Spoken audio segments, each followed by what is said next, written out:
Foundation for European Progressive Studies and president of the women's branch of the Party of European Socialists. This lecture is part of an ongoing conference, a 2-day conference that's a kind of working conference, which is why we haven't advertised it publicly, but it's a working conference sponsored by the Foundation for European Progressive Studies, the Wilson Center, AARP, and the Jean Jaurès Foundation in Paris. Which is it's now the third in a series of women's conferences on women's issues that are being held every year, and each year the group chooses a couple of issues to focus on. And this year, today we spent the day talking about women, migration, and the work of care, and tomorrow we're going to be talking about feminism and the crisis of why some women are being attracted to right-wing parties and what left-wing what feminists can do about that. So that's going to be our topic for tomorrow. And so Nancy, I think, is going to help us to bridge those issues, or even if she doesn't, I'm sure whatever she has to say will be absolutely fascinating, as I will explain in a minute. But before that, let me turn the podium over to Zita Gourmet, who will bring greetings from Europe, from progressive feminists in Europe. Okay, so first of all, I'm very grateful to sit with you, and of course I'm very happy to greet sisters and some brother, by the way, because I think it is very important. If we want to have deeper achievement, I would say, I think it's high time to talk about cooperation as well, but of course it's a new century, so that's what we have to realize. So thank you, Sonia and Emily, I would say, for this fantastic invitation to host us here in the Wilson Center for our FEP seminar. And of course, I really would like to tell that without this young woman in the first row, who is having a triple role, I would say, dealing with organizational matter and mind issues, and of course, even she's capable to do excellent photograph, just reporting us back.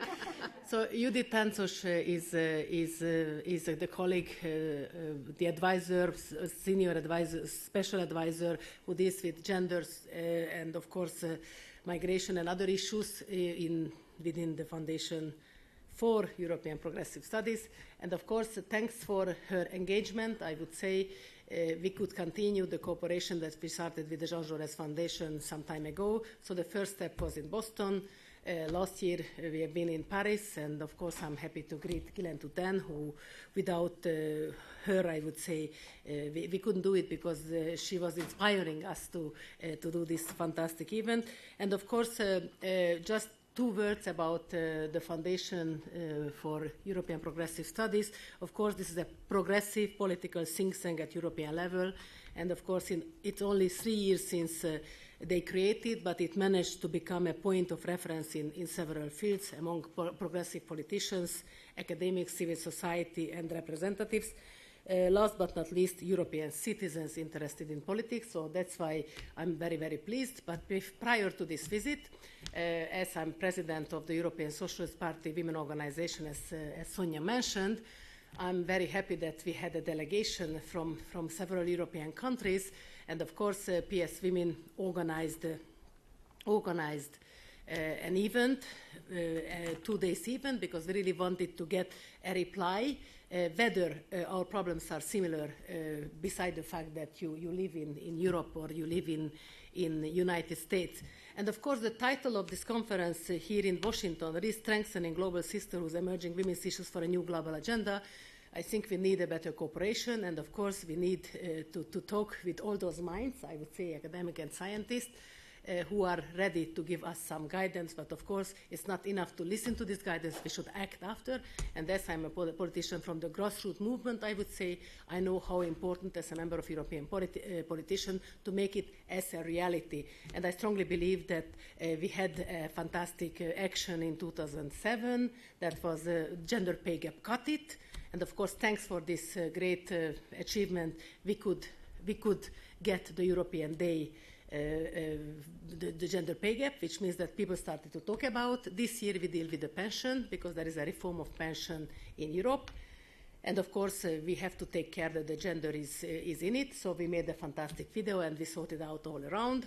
So, and of course, the reason why we are here, because we understand that there is a conservative backlash in both sides, I would say, of the Atlantic. And of course, we really would like to get common answers and common actions, I would say, because I believe that that's what we need. And of course, as I already told you, that we have a PS women delegation, and of course, a former colleague from the European Parliament, of course, who is very actively working, Krista, for us, for the foundation. And of course, I have a great friend from the PS Women Executive, Maria from Holland.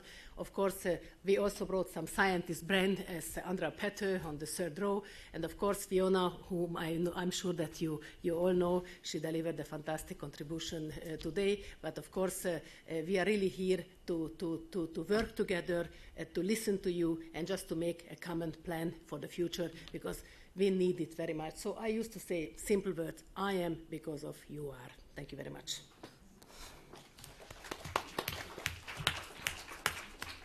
It's a great pleasure for me to introduce Nancy Fraser, who I've known for a very long time. I don't even want to think about how many years, but they've all been wonderful years. I think Hegel wakes up every morning in his grave and says, "Thank God I died before Nancy Fraser came on the scene to criticize me." Unfortunately, Habermas doesn't have that luxury. He had to face Nancy Fraser. Nancy is one of the leading, probably the leading feminist philosopher of our times. And she has taken on Hegel in print and Habermas in person. But besides that, and she is incredibly capable of doing all of that in the most sophisticated possible terms, but she can also talk to the rest of us. And she has this incredible capacity to understand the issues of our day, to apply her acute analytical capacity and her abilities to them, and to sort of point us in the directions that we ought to be going. I once had the rare pleasure of staying overnight at Nancy's house. She was up at the crack of dawn brewing the most incredible strong coffee. And I said, she said, "I've got to get those juices flowing." And it's no sooner were they flowing for her, but she was sitting at her computer and off and running. And she works, she looks, she reads incredibly widely. She looks at a large array of materials and is able to pull them together and synthesize them and analyze them and come up with incredible insights and directions for us to think about. And I'm sure that's what she's going to be doing for us today. I don't want to take too long to introduce her. You have a biography in print, so you can look at it. But it's really, she's an international treasure, I would say, an international feminist treasure, and we're really delighted to have her with us tonight. So I introduce to you Nancy Fraser. Please welcome her.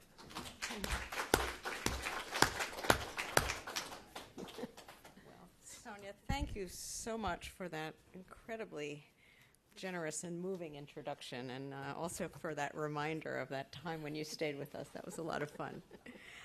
It's a great pleasure to be here to speak to you in the context of this conference, and I'm actually very happy to find that the conference has these two themes, the theme of care work, and especially female migrant care workers on the one hand, and the whole question of the place of feminism in progressive political parties in the context of rising right-wing sentiments. Now, coincidentally, both of these themes are quite central to my own concerns, to my current work, which is aimed at trying to construct a feminist theory that could at the same time provide some intellectual insight into what's going on around us, but also some practical guidance. All of this in a context of very severe and pervasive crisis. So I want to start just with the whole issue of crisis. And I don't have to tell you that we are living through a crisis of very great severity, but also great complexity. But I believe we lack a conceptual framework with which to adequately interpret this crisis, let alone a framework that could actually help us resolve it in an emancipatory way. Evidently, today's crisis is centrally concerned with, I should say, not only with economy and finance on the one hand and with ecology on the other, which it is, but also with the question of social reproduction. The issue here with respect to social reproduction I would like to understand as having to do with the growing strain under neoliberalism on what many, and I'm sure people here, call care, or in some cases affective labor. But what I would like to understand even more broadly as the human capacities available to create and maintain social bonds. And I include there the work of producing and socializing the young, of course, but also of reproducing the shared meanings, the affective dispositions, and the horizons of value that necessarily underpin any possibility of social cooperation. So the idea then is that there is a tremendous strain on these human capacities to create and maintain social bonds in all of those ways. Now, this dimension of the present crisis, I believe, is every bit as central and as serious as two other dimensions, which I already briefly alluded to, and which are much more widely discussed. These other two dimensions are, first, the ecological crisis, reflected in the depletions of the Earth's non-renewable resources and in the destruction of the biosphere, witnessed first and foremost in global warming, but obviously in many other ways. And second, the financialization crisis, reflected in the creation, seemingly out of thin air, of an entire shadow economy of paper values, which is at one level completely insubstantial, but at another level has the capacity to actually devastate the so-called real economy and to endanger the livelihoods of billions of people. So my own view is that it is actually the convergence of these three strands, that is, the ecological, the financial, and the social reproductive, the convergence of those three that constitutes the distinctive character and the special severity of the present crisis. Now, as you know, both the economic and the ecological dimensions of crisis have received a great deal of attention, which they rightly deserve. The same cannot be said, alas, for the social reproduction dimension of crisis, which has become the province of gender studies and feminist theory, and unfortunately is largely ignored by economists and ecologists. Today, this sort of ghettoization of the social reproduction problematic and this sort of, let's say, critical separatism, if you like, is absolutely counterproductive. In the present context, where crisis is patently three-dimensional, we need a broad and integrated approach that can connect the feminist problematic of social reproduction with the concerns of ecologists and economists. Now, I want to suggest that the thought of Karl Polanyi affords a promising starting point for this kind of thinking.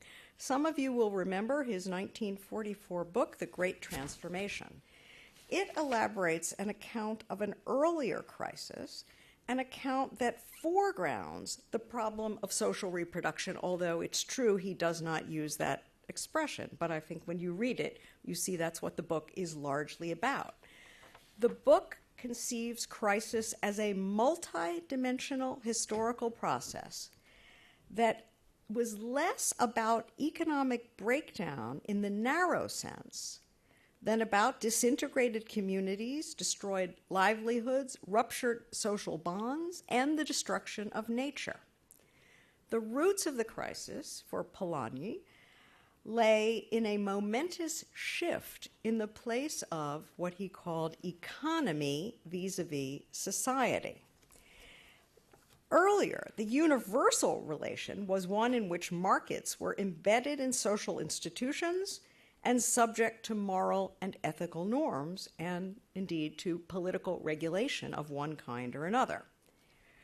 Overturning that previously universal relation between economy and society proponents of the so-called self-regulating market sought to build a world in which society, morals, and ethics were subordinated to, indeed modeled on, markets. They thought of land, labor, and money as factors of production.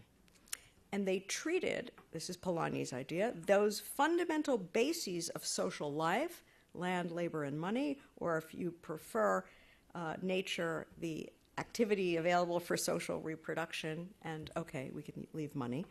They treated these fundamental bases of social life as if they were ordinary commodities and subjected them to market exchange.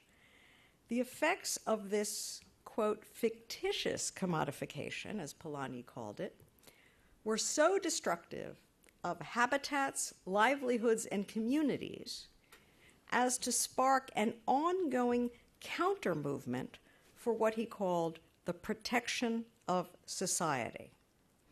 And it was what he called this double movement, that is, a spiraling conflict between free marketeers on the one side and proponents of social protection on the other, that led ultimately, in his view, to fascism and the Second World War. Now, that's a very long story that I'm not going to recap, but the point is that the stakes are quite momentous.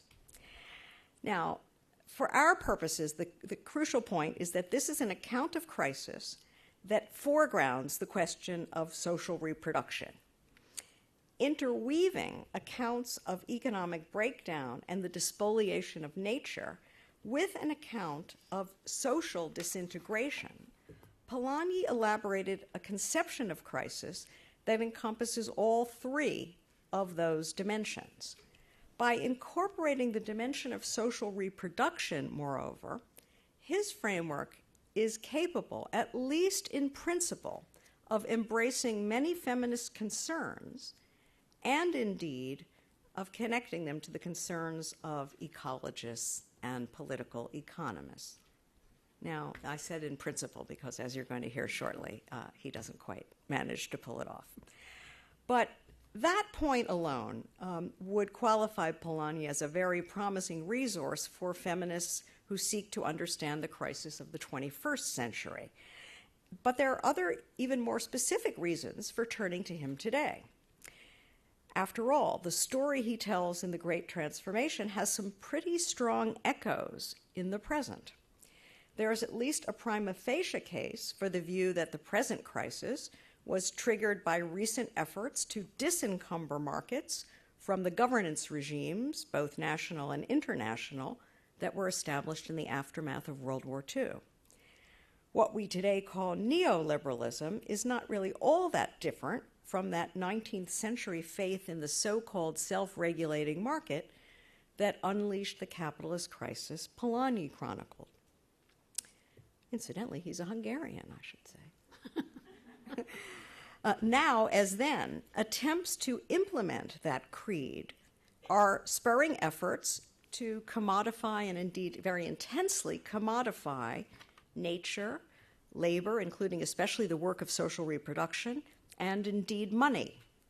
Witness burgeoning markets in carbon emissions and biotechnology, in childcare, schooling, and the care of the old, and, of course, in financial derivatives. Now, as then, the effect is to despoil nature, rupture communities, and destroy livelihoods. Today, moreover, as in Polanyi's time, counter-movements are mobilizing to try to protect society and nature from the ravages of the market. Now, as then, struggles over nature, over social reproduction, and over global finance constitute the central flashpoints of crisis. And I think that Polanyi was really quite prescient to have identified these as the sort of three nodal points. I think they are as well today. So on its face, today's crisis is, I think, plausibly viewed as a second great transformation, a great transformation redux. So these are all reasons, then, for returning to Polanyi as we try to develop our theorizing today. And yet, and here comes the but that you knew was coming, we must not embrace Polanyi's framework uncritically, even as it does incorporate our concerns about social reproduction. The Great Transformation turns out, on closer inspection, to be rather flawed. Focused single-mindedly on harms that result from the disembedding of markets, the book overlooks harms originating elsewhere in the surrounding society, as he calls it. Occulting non-market-based forms of injustice, it tends to whitewash forms of social protection that are at the same time vehicles of domination. Focused overwhelmingly on struggles against market-based depredations, the book neglects struggles against injustices rooted in society and encoded in social protections. So I'm arguing that feminists should not embrace this framework in its pure, let's say, original form. We need rather to revise it and to try to create what we might call a new, I don't know whether to say quasi-Polanyian or post-Polanyian or neo-Polanyian understanding of crisis that not only avoids, let us say, reductive economism, but that also avoids romanticizing, quote-unquote, society. And that is the aim of my current work, and in at least a part of it, then I'm going to try to lay out for you here in this lecture. Seeking to develop a critique that comprehends society as well as economy, I propose to broaden Polanyi's framework to encompass a third axis of social struggle that cross-cuts and does not fit into his idea of a double movement, which is a central two-sided conflict between marketization and social protection. The third axis, the third form of conflict that I want to introduce, which I'm going to call emancipation, aims to overcome forms of subjection rooted in society as well as in economy. Central to both iterations of the Great Transformation, the one analyzed by Polanyi and the one we are living through now, struggles for emancipation constitute the missing third that mediates every actual conflict between marketization and social protection.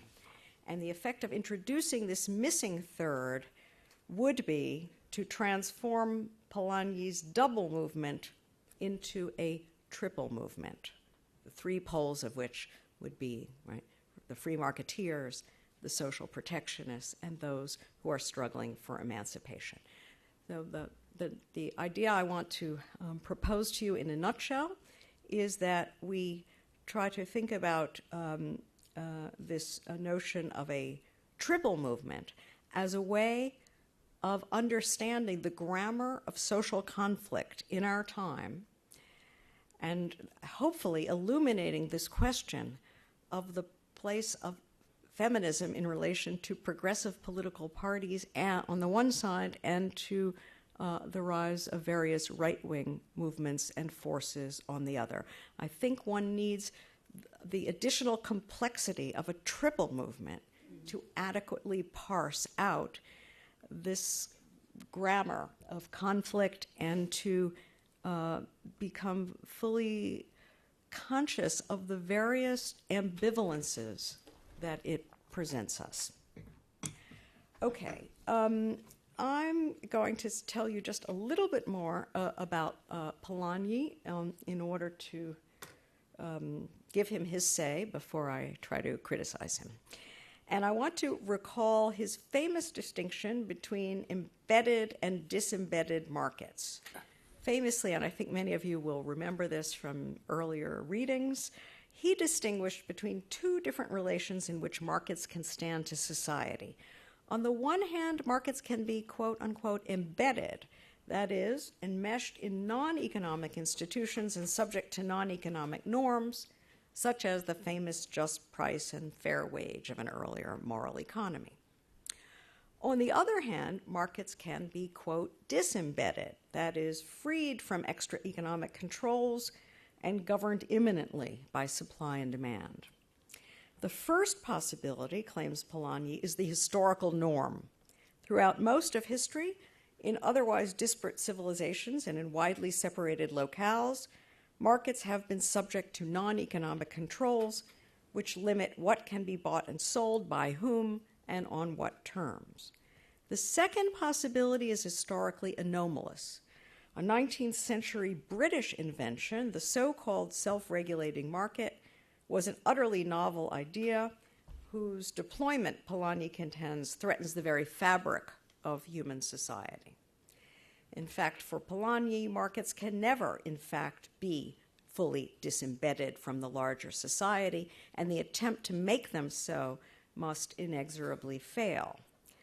For one thing, markets can function properly only against a non-economic background of cultural understandings and solidary relations.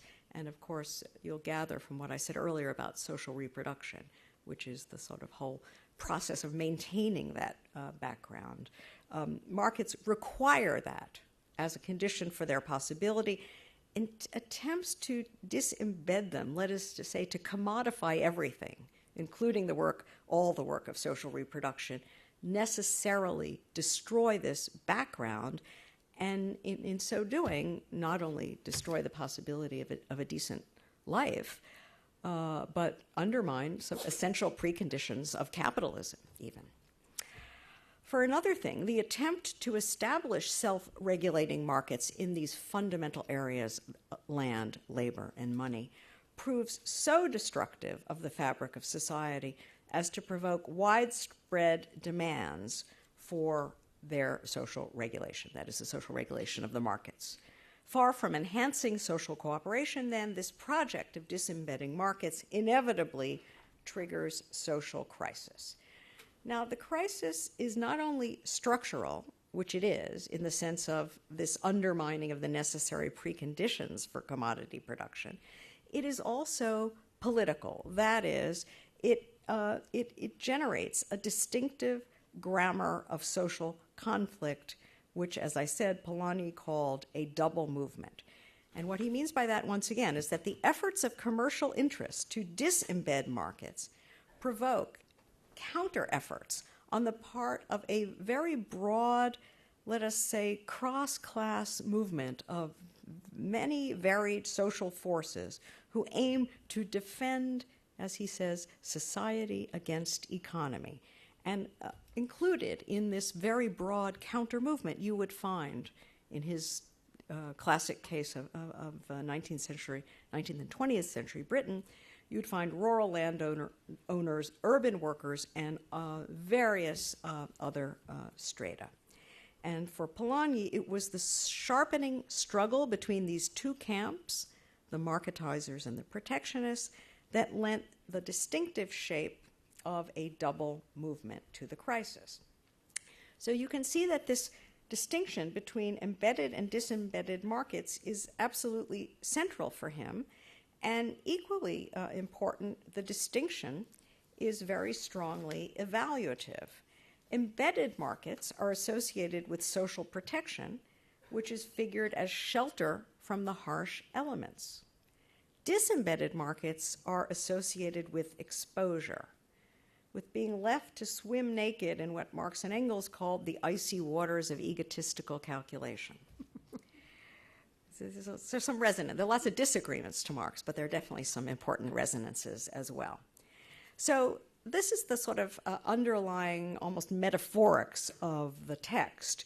Embedded markets are good, disembedded markets are bad, and those evaluations, those inflections carry over to the idea of the double movement, the first prong of the double movement, that exposing, marketizing prong signifies danger, whereas the second protective counter-movement connotes a kind of safe haven.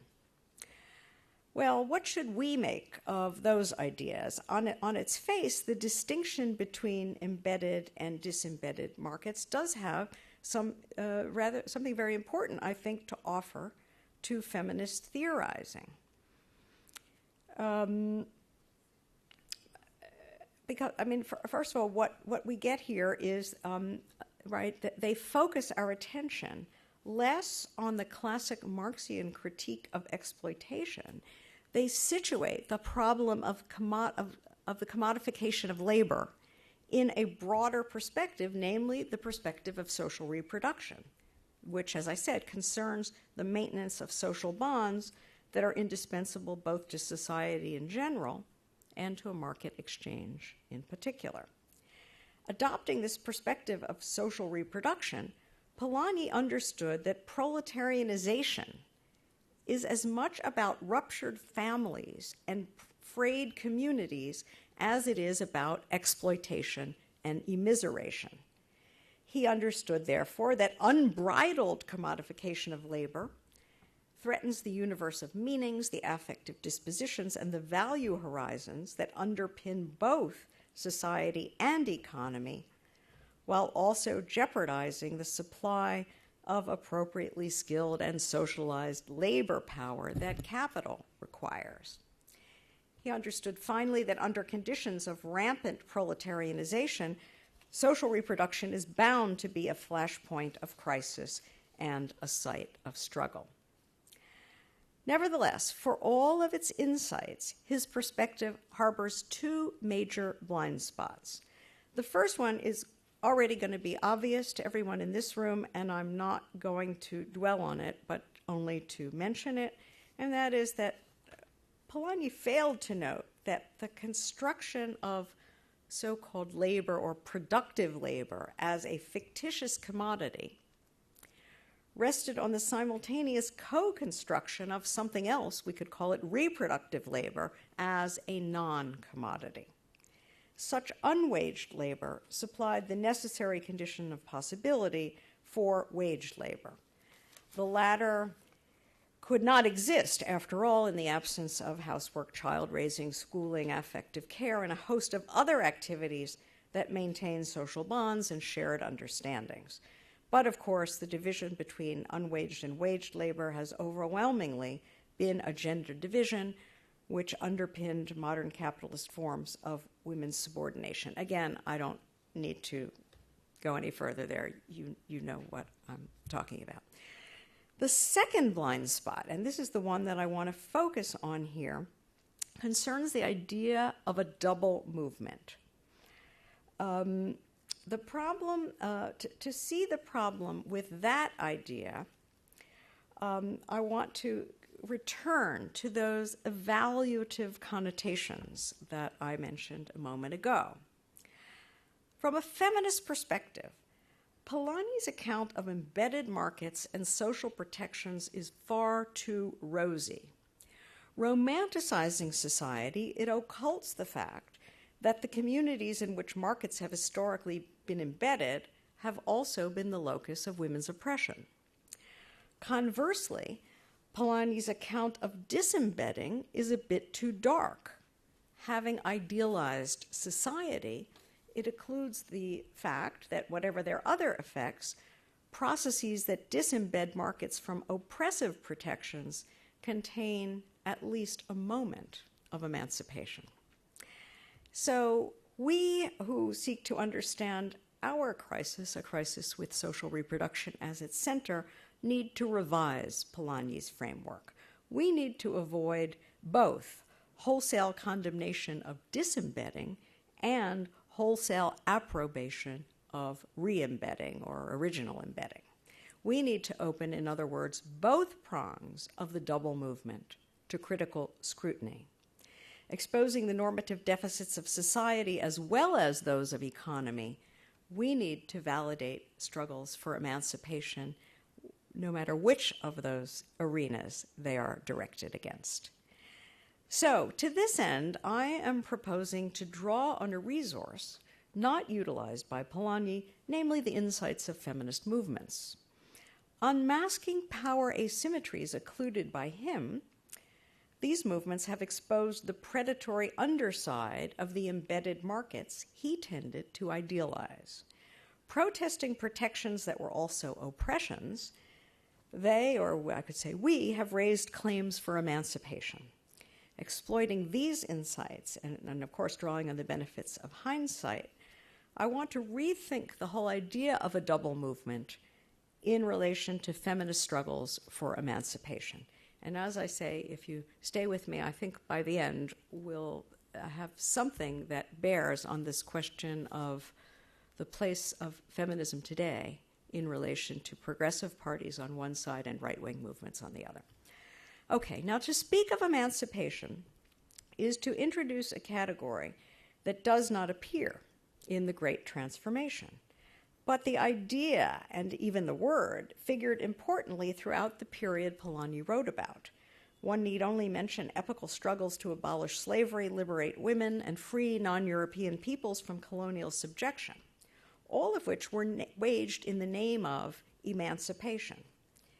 Now, of course, it's odd that these struggles should be absent from a work that purports to chart the rise and fall of what it calls 19th century civilization. But my point is not simply to flag an omission. It's rather to note that struggles for emancipation directly challenged oppressive forms of social protection, while neither wholly condemning nor simply celebrating marketization. Had they been included, these movements would have destabilized this dualistic narrative schema of Polanyi's book. The effect would have been, I think, to explode this idea of a double movement. To see why, consider that emancipation differs importantly from Polanyi's chief positive category, namely social protection. Whereas protection is opposed to exposure, emancipation is opposed to domination. While protection aims to shield society from the disintegrative effects of unregulated markets, emancipation aims to expose oppressive relations wherever they root, in society as well as in economy. While the thrust of protection is to subject market exchange to non-economic norms, that of emancipation is to subject both market exchange and non-economic norms to critical scrutiny. Finally, whereas protection's highest values are social security, social stability, and social solidarity, emancipation's priority is something different, namely non-domination, and these values can pull in different directions. It would be wrong, however, to conclude that emancipation is always allied with marketization. If emancipation opposes oppression, marketization opposes the extra economic regulation of production and exchange, whether such regulation is meant to protect or to liberate. While marketization defends the supposed autonomy of the economy, emancipation ranges across the boundaries that demarcate economy and society, seeking, as I noted before, to root out domination from every sphere. While the thrust of marketization is to liberate buying and selling from moral and ethical norms, that of emancipation is to scrutinize all types of norms from the standpoint of non-domination. Finally, whereas marketization claims efficiency, individual choice, and the negative liberty of non-interference as its highest values, emancipation's priority, as I just said, is non-domination. Well, it follows from all of this that struggles for emancipation do not map neatly onto either prong of Polanyi's double movement. Granted, they appear on occasion to converge with marketization, as, for example, when they condemn as oppressive the very social protections that free marketeers are seeking to eradicate. On other occasions, however, struggles for emancipation converge with protectionist projects, as, for example, when they denounce the oppressive effects of deregulation. And on still other occasions, struggles for emancipation might diverge simultaneously from both prongs of the double movement, when, for example, they aim neither to dismantle nor to defend existing protections, but rather to transform what we might call the mode of protection. So the convergences I'm suggesting, where they exist, are conjunctural and contingent, aligned consistently neither with protection nor with marketization, struggles for emancipation represent a genuine third force that disrupts Polanyi's dualism. To give such struggles their due requires us to revise Polanyi's framework by transforming its double movement into a triple movement. Now, I feel like I'm sort of belaboring the point to this audience, but if we just looked very, very briefly at feminist claims for emancipation, you can see that these are claims that disclose one specific way in which social protections can be oppressive, namely in virtue of entrenching a kind of status hierarchy, in this case, a gender hierarchy. And that involves, here we're talking about protections that deny some people who are included, at least in principle, as members of society, the social preconditions for full participation in social interaction on terms of parity with others. So we could talk about all the forms of gender hierarchy that are encoded in forms of social protection. But one could also cite various caste hierarchies, including those premised on racialist ideologies. These would all be cases in which social protections work to the advantage of those at the top of the status hierarchy, while affording lesser, if any, benefit to those at the bottom. What they protect, accordingly, is less society per se than social hierarchy. No wonder, then, that feminists, and let us add anti-racist and anti-caste movements, have mobilized against such hierarchies, rejecting the protections they purport to offer, insisting instead on full membership in society on terms of parity. They have sought to dismantle arrangements that deny them the social prerequisites for full and equal participation. Now, this feminist critique of hierarchical protection runs through every stage of Polanyi's history, although it is never mentioned by him.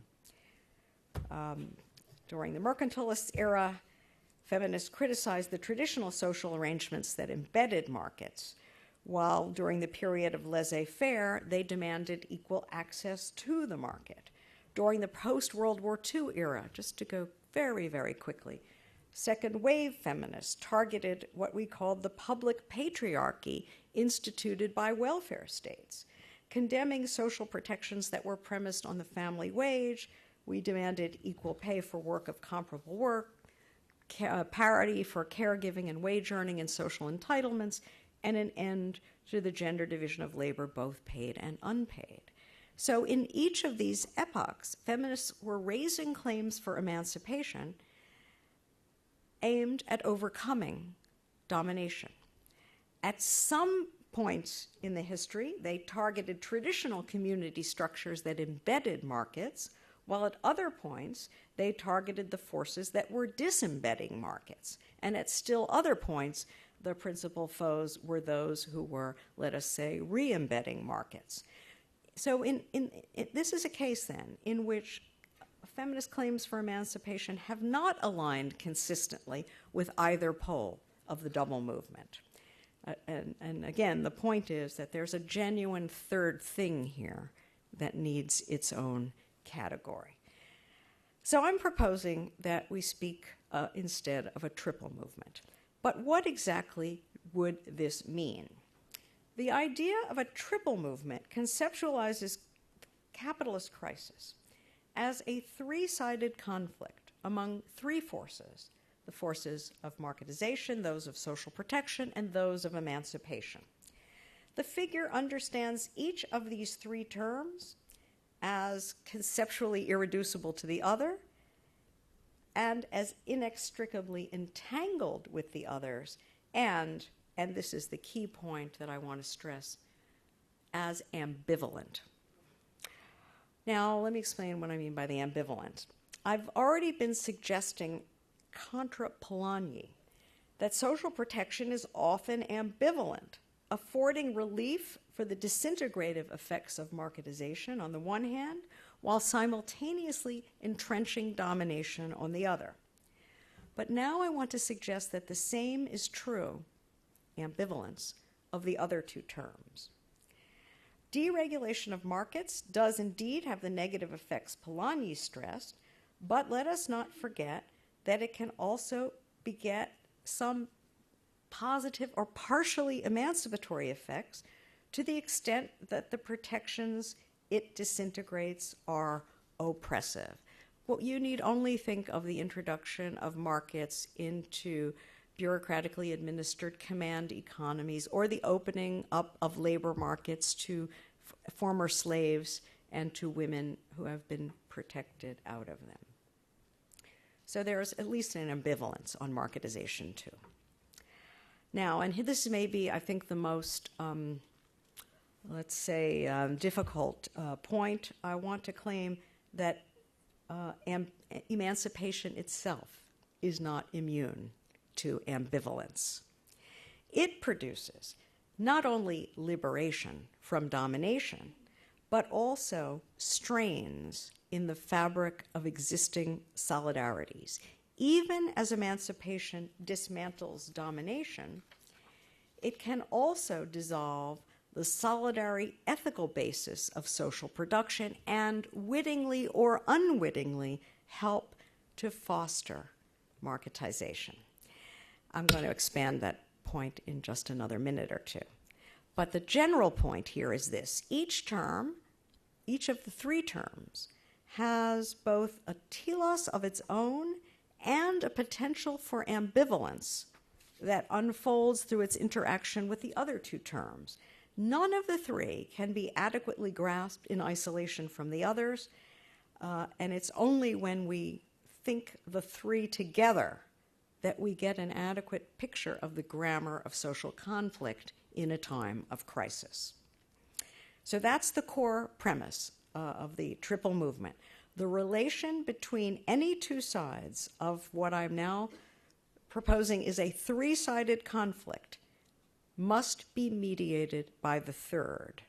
So, I've been arguing so far, the conflict between marketizers and protectionists has to be mediated, or if you like, disrupted by emancipation. Equally, however, as I want to argue next before concluding, conflicts between protection and emancipation must be mediated by or thought through in relation to processes of marketization. In both cases, the dyad has to be mediated by the third. To neglect the third is to distort the grammar of social conflict in a time of crisis.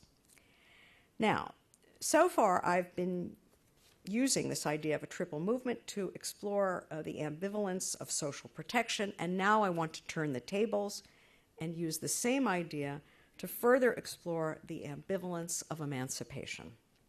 So, in other words, having just stressed the need to view conflicts between marketization and social protection as mediated by emancipation, a mediation that I said Polanyi neglected, I now want to stress the need to view conflicts between protection and emancipation as mediated by marketization, and that is a mediation I believe has been neglected by important currents of the feminist movement and by other emancipatory movements as well. I don't mean to single out feminism.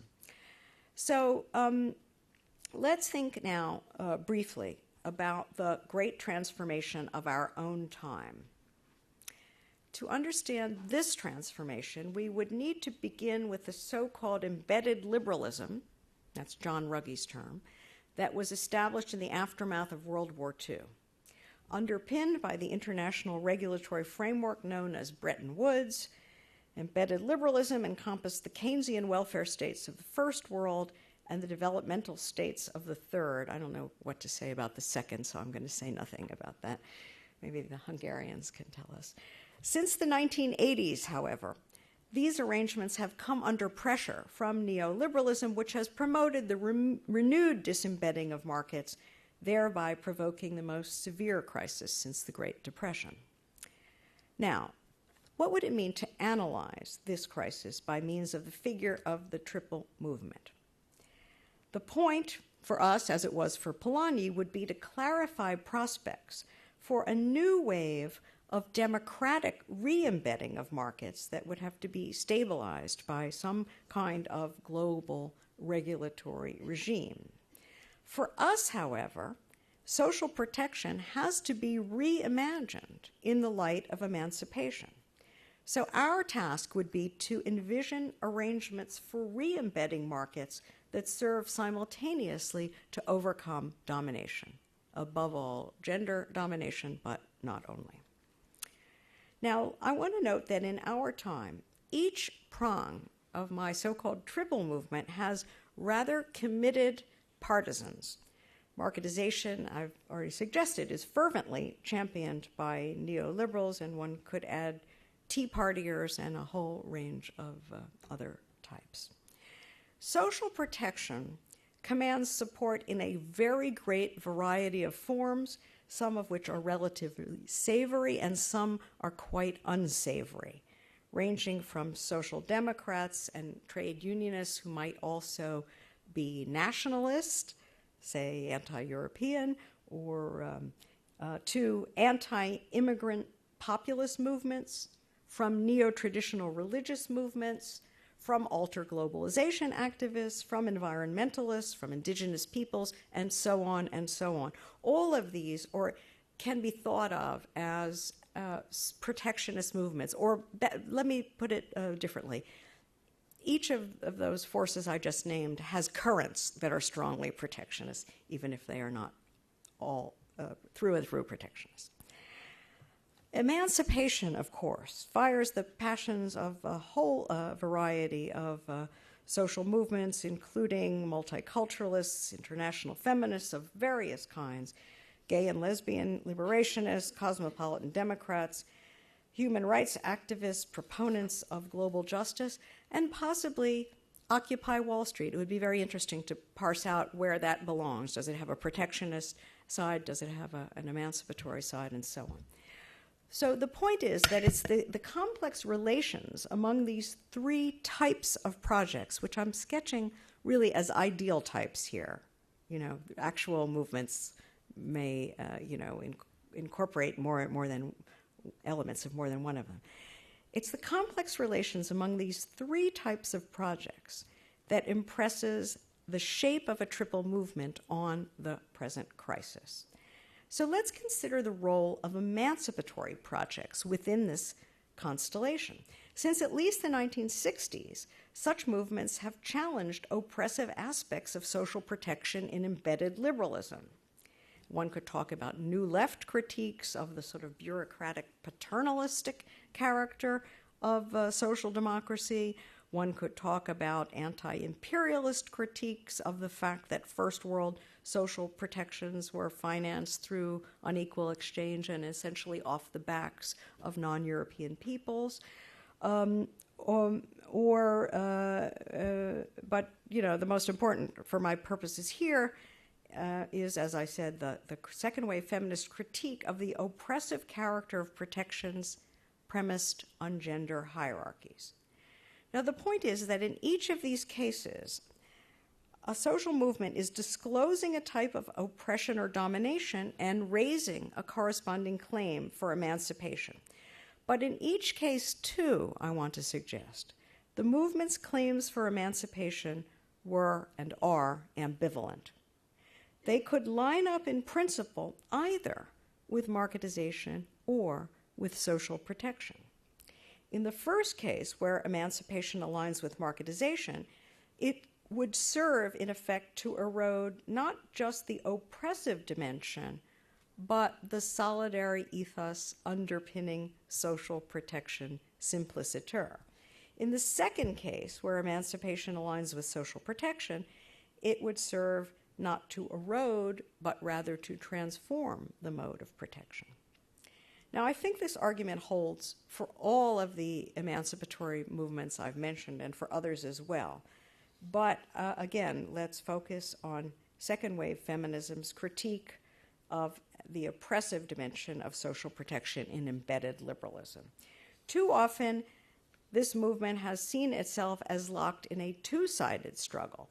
Focused on opposing oppressive protections, it has not always been sufficiently aware of the triple movement's third prong, namely marketization and neoliberalization. Neglecting the rise of neoliberalism, one could say that at least an important portion of second-wave feminism misunderstood the context in which it was located and misjudged some of the likely consequences of our actions. Let's see. Let me see if I can skip some of this. What is that noise? Maybe that's telling me I've talked long enough. No. Okay. So, let me not recap the feminist critique about the social importance of unwaged care work and all the forms in which various versions or echoes of the family wage have been embedded in post-war social protections. Let me just focus on the ambivalence. Taken one way, this critique, call it the critique of the family wage model of social protection, taken one way, this critique would aim to secure women's full access to employment and to various employment-linked entitlements on a par with men. In that case, it would tend to valorize wage labor and the androcentric ideal of individual independence, effectively devaluing unwaged care work and perhaps with it interdependence and solidarity. Targeting the traditional gender ethos that was still serving to embed markets even after the Second World War, a feminism of this sort could end up furthering their disembedding. Intentionally or not, the effect could be to align the struggle against gender hierarchy with marketization. In principle, however, the feminist critique could develop in another way. Differently articulated, it could align with the other pole of the triple movement, that is, the pole of social protection. In this second scenario, the thrust of feminist critique would be to reject androcentric valuations, especially the overvaluation of waged labor and undervaluation of unwaged care work. Casting care work as a matter of public importance, the thrust would be to re-envision social arrangements in a way that would enable everyone, male or female, to perform both sets of activities without the strains that beset all such efforts today. Valorizing solidarity and interdependence, the critique would work not to dissolve, but to transform this solidary ethos underlying social protection. As a matter of fact, and as you well know, second-wave feminism encompassed both orientations. We can talk about so-called liberal and radical feminists who may have wittingly or unwittingly gravitated in the direction of marketization on the one side, and of socialist feminists and many feminists of color who were more likely to align with forces of social protection. That's the ambivalence. I want to suggest that in recent years, the feminist ambivalence has been resolved largely in favor of marketization. At least I would have said that until about 3 weeks ago. Maybe things are changing, I don't know. Insufficiently attuned to the rise of free market fundamentalism, many mainstream feminists have ended up, unwittingly of course, supplying the rationale for a new mode of capital accumulation that is heavily dependent on women's wage labor. As women of every class, ethnicity, and nationality have poured into labor markets throughout the globe, the ideology of the family wage is being replaced by a newer, more modern norm, namely the norm of the two-earner family. Never mind that the reality that underlies this new idea is depressed wage levels, decreased job security, declining living standards, a steep rise in the number of hours worked for wages per household, exacerbation of the double shift, which is now often a triple or even a quadruple shift, et cetera, et cetera. Neoliberal ideology turns this sow's ear into a silk purse in part by appropriating what? The feminist critique of the family wage. That critique now supplies at least some good portion of the romance that invests this new flexible capitalism with a kind of higher meaning and a moral point. Endowing daily struggles with an ethical meaning, this romance attracts women at both ends of the social spectrum. At one end, the female cadres of the professional middle classes who are determined to crack the glass ceiling. At the other end, the female temps, part-timers, low-wage service workers, domestic sex workers, migrant care workers, EPZ workers, and microcredit borrowers, et cetera, who are seeking not only income and material security, which they surely are, but also dignity, self-betterment, and liberation from traditional authority. At both ends of the spectrum, the dream of women's emancipation gets harnessed to the engine of capital accumulation. And feminism's critique of the family wage has assumed a marketizing valence. Once capable of aligning with social protection, it serves increasingly today to intensify neoliberalism's valorization of waged labor. So that's one way in which the triple movement can work in a way that maybe not all of us want. What should we conclude?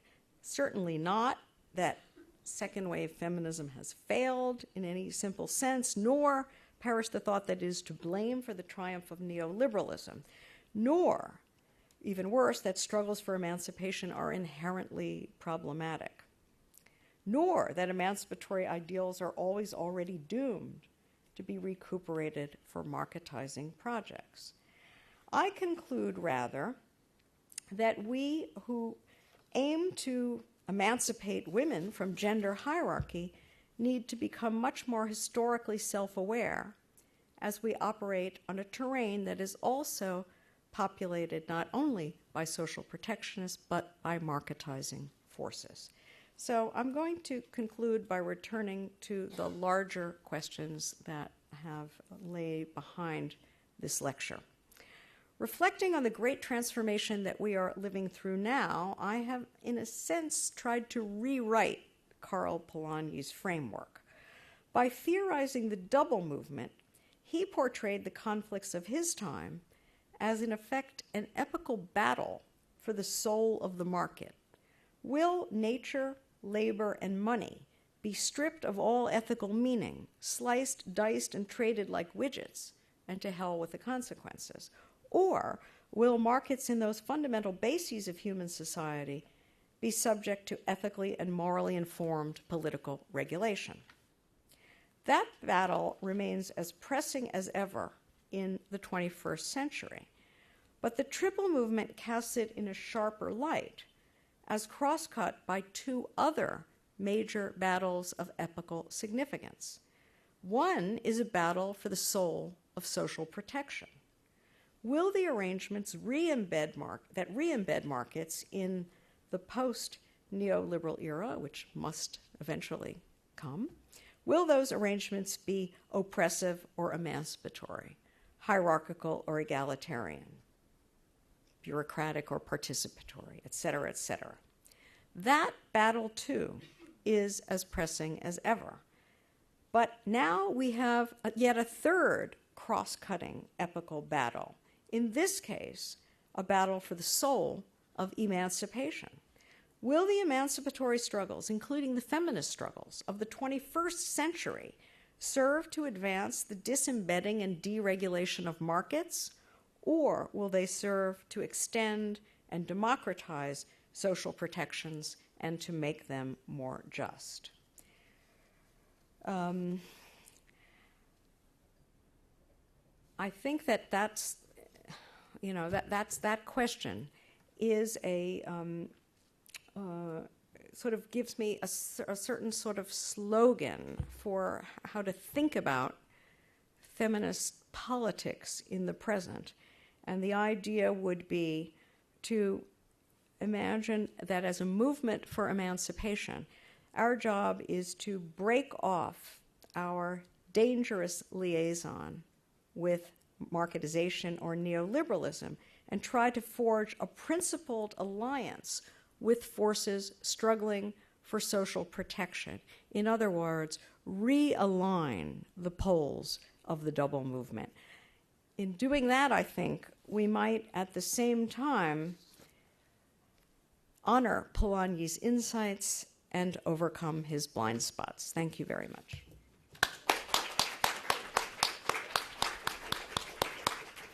Will you take some questions? Happy to. You want to stand or sit? Either way. Okay, whatever's comfortable for you. I'll Stand up. You can I'm sit. here. Okay. So Nancy has given us a lot to think about. It's probably a little hard to digest and come up with questions right away, but I know I'm sitting here thinking about how we can translate this into some of the issues that we've been talking about all day, and I guess one that comes immediately to my mind is, was Polanyi generally thinking about national units? Yes. And what does globalization do to his analysis, and how does that feed into your critique?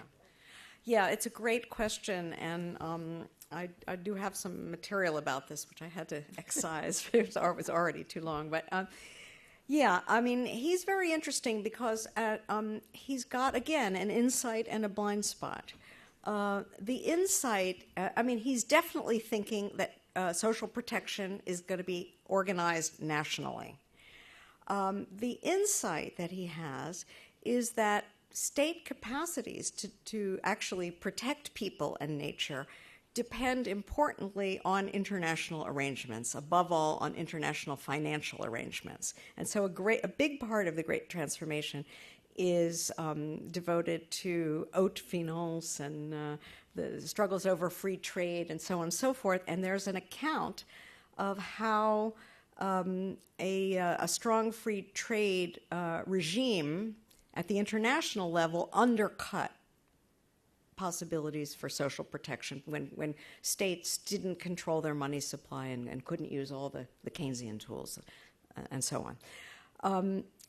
Now, and he has a couple of throwaway lines, they're only throwaway lines, about colonialism. Where does that fit in here? Well, first of all, historically, it was the greatest social protection racket ever invented. It was all about protecting nascent European industry and indeed even European working classes from the full harsh brunt of international free trade by offloading the costs on external others. And that's a different way in which, by the way, social protection can be oppressive. Not in the gender way where it entrenches a hierarchy among those who count as members, but rather by, let's say, misscaling protection and excluding some people altogether, excluding them from the circle of protection while actually even offloading, externalizing the costs onto them. So that's a different form of oppressive protection. We are much more aware of that now than Polanyi was, I think, I hope, in theory anyway.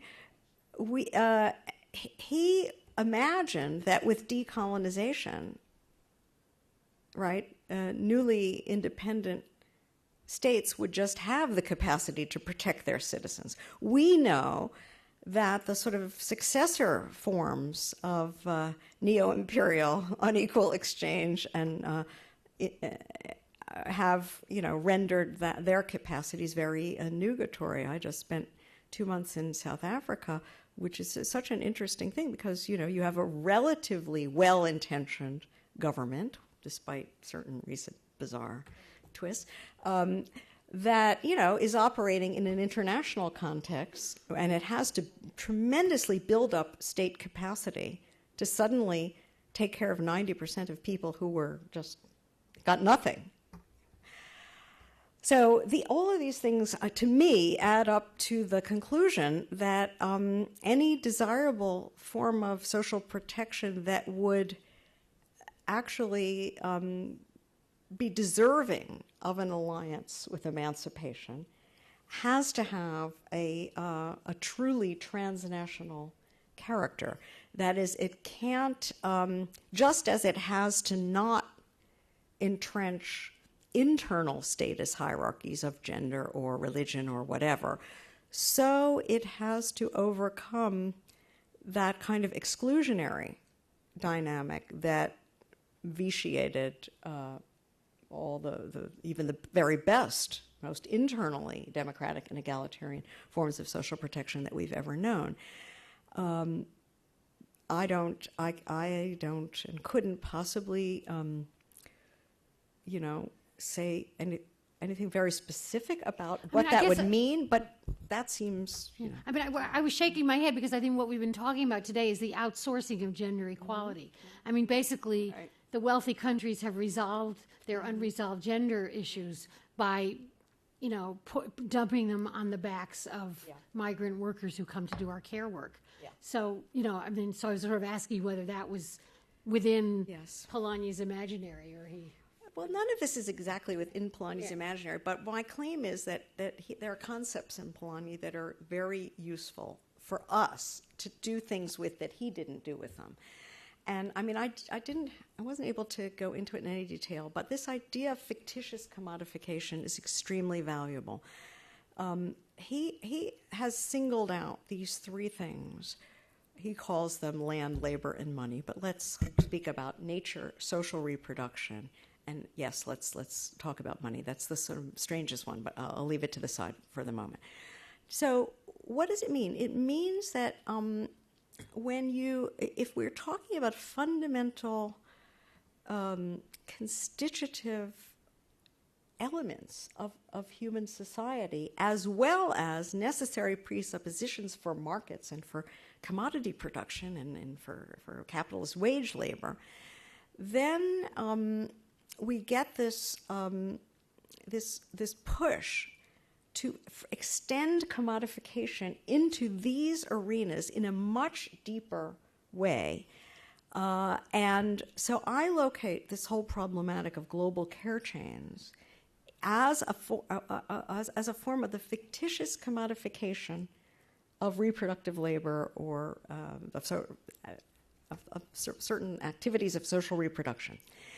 And I think Polanyi has a good argument as to why it will necessarily produce crisis, why there must be a remainder, why if you plug the hole in one place, you're going to get it, right, spurting out somewhere else. Because I first submitted a title to Sonia for this talk, which she rejected. Well, we had a hard time figuring out what it meant. But the title, maybe now you'll understand. The title was, Can Society Be Commodities All the Way Down? And the answer is no. And this is part of the reason. There was some Polanyi thing. Okay, yeah. No. I'm not criticizing you. I'm just making a joke. Yeah, but so I think this is. I think there's a powerful idea for analyzing. These dynamics that are dynamics of displacement. I like your phrase, outsourcing. You address a problem here, but you necessarily displace it there.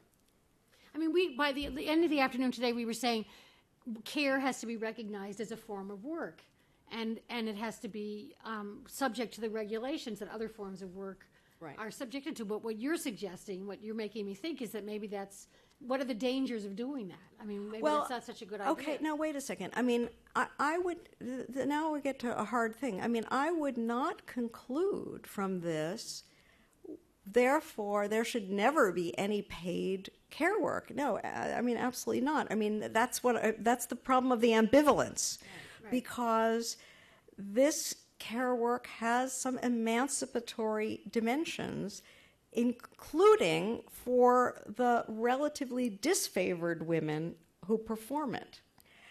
It's not a wholly negative thing.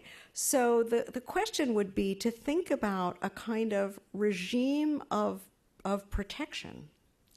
And that's a word that for feminism, of course, rings huge bells, but we need to take it up again and make it mean something different.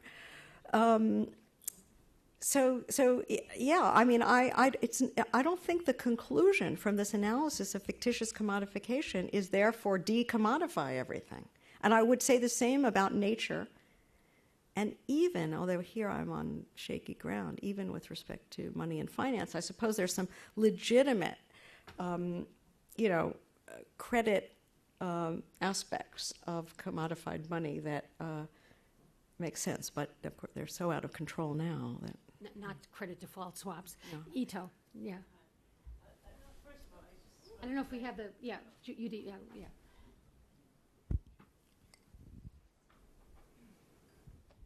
First of all, I just want to thank for this talk because I think it's really fascinating and fabulous. I like your idea about that triple,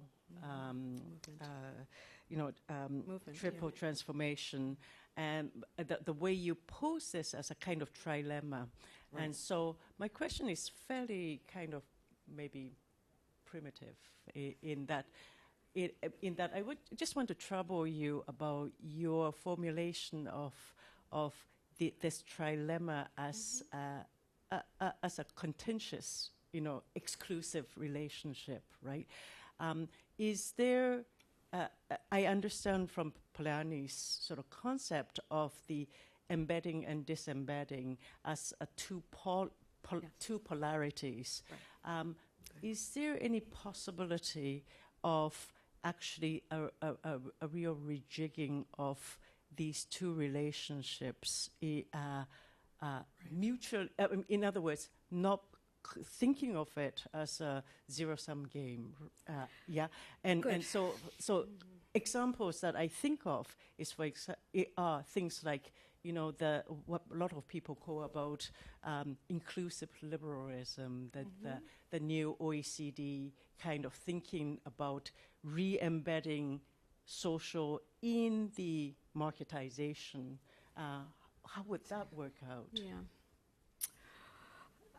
I'm not sure what to say about the very last point, but let me just focus on the sort of more general aspect of the question, which I think is a great question.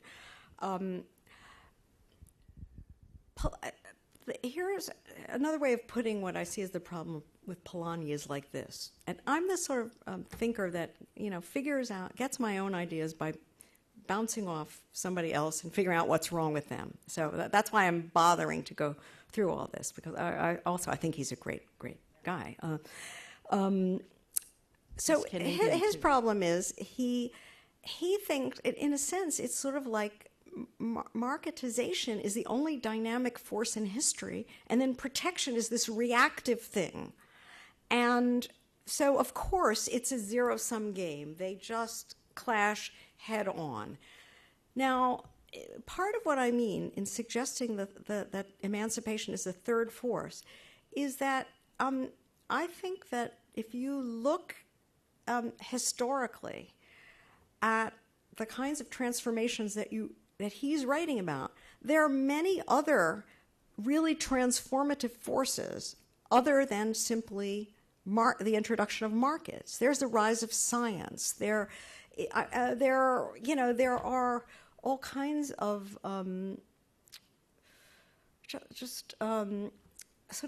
there are other modernizing things that push against traditional embedded closed communities with their hierarchies and exclusions. And so I think that, these forces, call them enlightenment, I don't know what to call them, but I mean, they also are a kind of non-economic force that also tends to dissolve traditional protections for better, but also, in a sense, maybe for worse, insofar as they leave people liberated but exposed, et cetera, et cetera. So to me, to bring in that third pole allows us to pose some more subtle questions about how to make this a non-zero-sum game. I think that the sort of goal, in a way, I want to say that each of these three poles has a real value that I value, even marketization. Each of them has a sort of leading thrust that needs to be in some way or another accommodated. So yes, we need to valorize social security, social stability, that the leading value, the solidarity, that is the leading value of protection. Also, we need somehow to accommodate that important value of negative liberty, which, is a traditional thing that markets think that, or marketizers think they are, and this non-domination idea. And these are 3 different values. And the trick would be to figure out social arrangements in which each had its due, and they were not posed as clashing head-on. Now, if you think it's just neoliberalism versus social protection, then it's just, a head-on clash. Or if you think it's social protection versus emancipation, it's just a clash. But opening it up this way, I think, allows us to... And so that would be my, my sort of idea would be how to reimagine social protection in a way that accommodates both negative liberty and non-domination, as well as the values of solidarity and security. And I do think that non-domination is not the end-all and be-all. That might sound heretical from a feminist, but I think that people have a legitimate interest in not having their whole life world turned upside down in a flash because, somebody decides to move a factory somewhere else or whatever. I mean, I think there is a legitimate interest in a kind of security. And we too often, I think of it as just, encumbrance. So how to put these things together in a new way? Fiona? Thanks. Fiona Williams. A very, very inspiring and stimulating lecture, which, we all need a bit of time, I think, to think about this. But I wanted to raise something in relation to the discussion we were having this afternoon. For those of you who weren't there at the seminar, we were discussing the International Labour Organization's Convention on Domestic Work, which basically is recognizing the rights of domestic workers to have the work that they do recognized as work, to recognizing them as workers.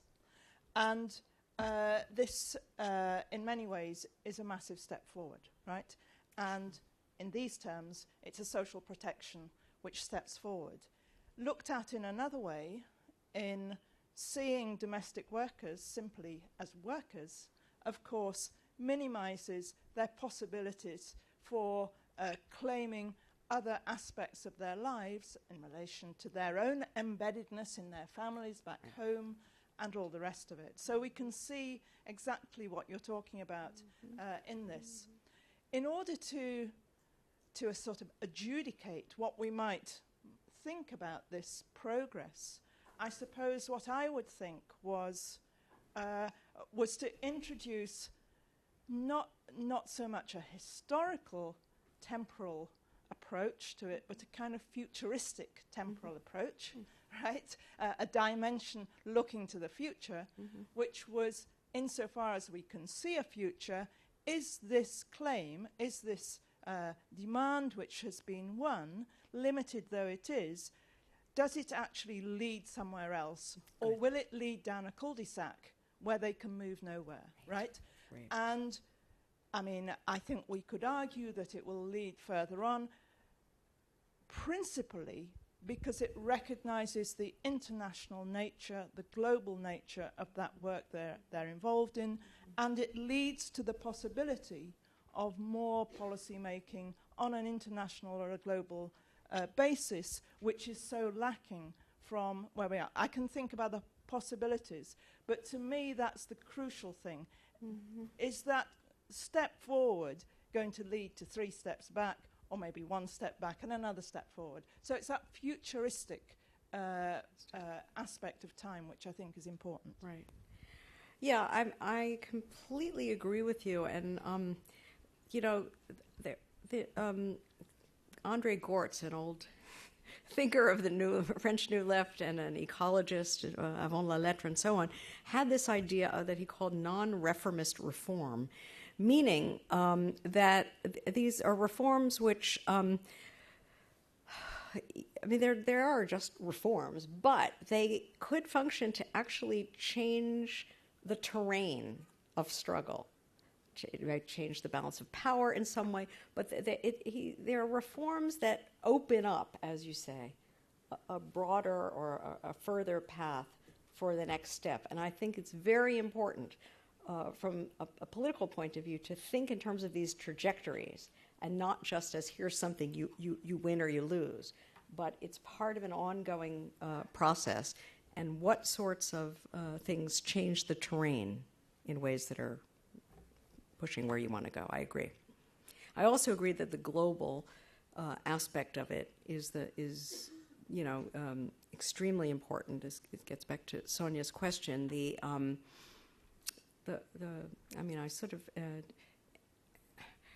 I think this whole idea that social protections can be misframed in the sense that the scale of protection doesn't match the scale of the danger. And so we apply the national frame when it's actually a transnational process or whatever. That is extremely important, that you not win victories that have those other costs that exacerbate that misframing.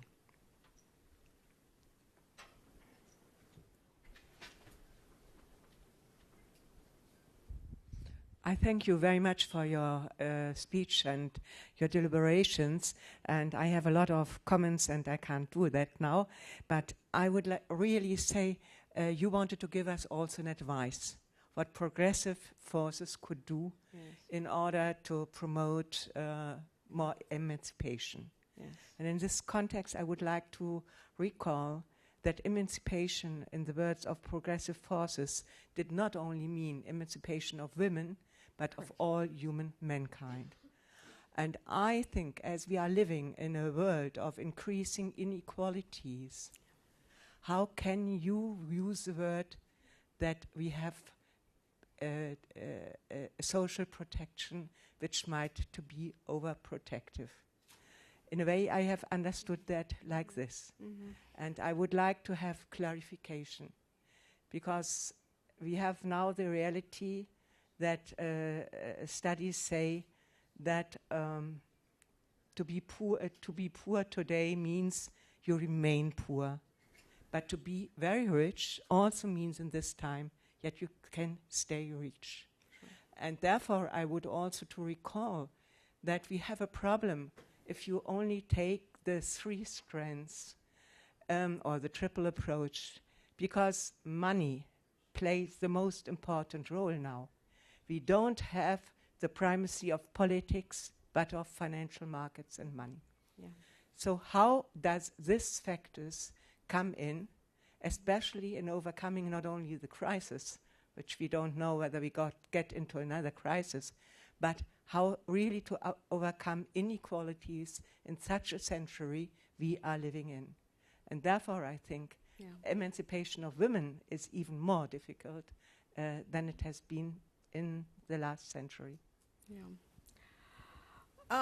That's a huge and fascinating question with many deep and difficult aspects. I mean, I completely agree with your main point that emancipation is not something we should think of exclusively in terms of gender.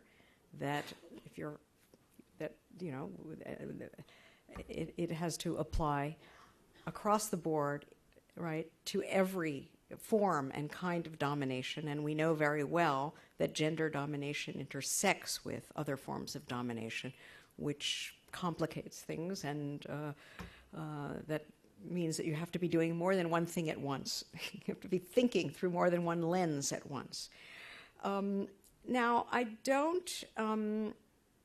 I'm not sure if I understood you correctly, but I don't believe that the desire for social protection is a kind of over-protection. I'm sort of suggesting that we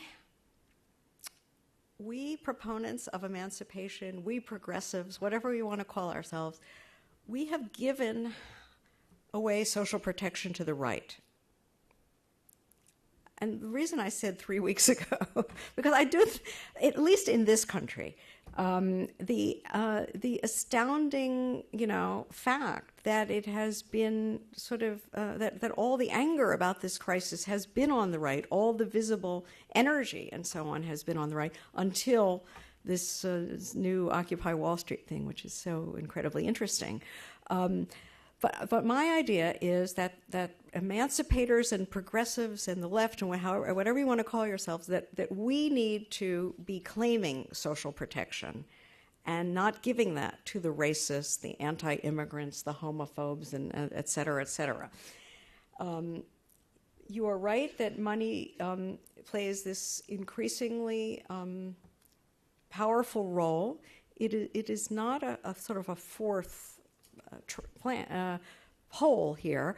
It is the consequence of this relentless neoliberalizing, disembedding, and marketization of everything. That's another. That is what, in a nutshell, that means. It means money rules everywhere in all sorts of areas where it actually has no business ruling, like in healthcare or education or all kinds of access to water or all kinds of, or to a non-toxic environment. These are things that should not be bought and sold. And so part of what social protection means, or protection from markets, means some forms of decommodification of things that are being commodified, that have to be, differently organized and distributed, not on the basis of money. Obviously, political votes ought not to be for sale as they are in this country. Yeah. Well, Nancy, I think we're going to have to continue to digest, and maybe we will send you our questions by email. Thank you so much for being with us and giving us this really pleasure. wonderful Thank you. lecture. As you exit, the entrance to the Wilson Center may be closed by now. Just keep going, to stay to the right, keep going through the building, and you will eventually find an exit that is open, and you will get out of here. This is not a closed maze. So thank you all for coming, and